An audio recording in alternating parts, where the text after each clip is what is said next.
एक बार गौतम बुद्ध वैशाली नगरी में धर्म प्रचार के लिए जा रहे थे। जब वे नगरी के बीचों बीच से गुजर रहे थे, तब उन्होंने देखा कि कुछ सैनिक एक लड़की का पीछा करे रहे हैं। तभी वह डरी हुई लड़की एक कुएं के पास जाकर खड़ी रह गई और वह हांफ रही थी और प्यासी भी थी। तभी बुद्ध ने उस बालिका को अपने पास बुलाया और कहा कि वह कुएं से पानी निकाले और स्वयं भी पिए और उन्हें भी पिलाए। इतनी देर में वह सैनिक भी वहां पहुंच गए। बुद्ध ने उन्हें हाथ के संकेत से रुकने के लिए कहा।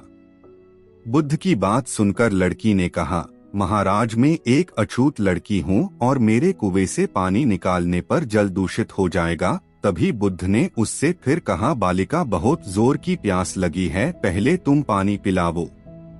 तभी कुछ देर बाद वैशाली नगरी के राजा भी आ गए। फिर उन्होंने बुद्ध को नमन किया। बाद में सोने के बर्तन में केवड़े और गुलाब का सुगंधित पानी पीने के लिए दिया, पर गौतम बुद्ध ने उसे पीने से मना कर दिया।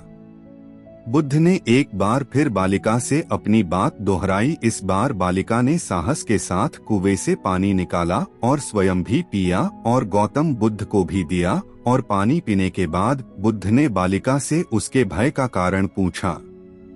तब उस बालिका ने बताया, मुझे सयोंग से राजा के दरबार में गाने का अवसर मिला था और राजा ने मेरा गीत सुन मुझे अपनी गले की माला पुरस्कार स्वरूप दी। लेकिन उन्हें किसी ने बताया कि मैं एक अछूत लड़की हूँ और यह जानते ही राजा ने मुझे अपने सैनिक को मुझे जेल में डालने के लिए बोल दिया। मैं किसी तरह उन सैनिकों से बचकर यहाँ तक पहुँच गई और आप मिल गए।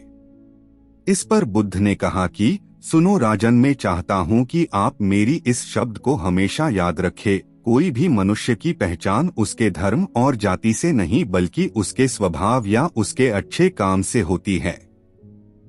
जिस बालिका के मधुर कंठ से निकले मधुर गीत का आपने आनंद उठाया, उसे पुरस्कार दिया, और जिसके कार्य इतने अच्छे हों वह अछूत हो नहीं सकती। और उस बालिका के साथ नीची सोच और छोटे कार्य करके अछूत होने का परिचय तो आपने दिया है।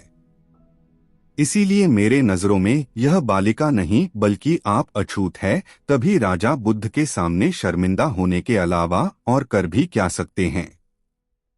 उन्होंने बुद्ध से क्षमा मांगी और वह से चले गए।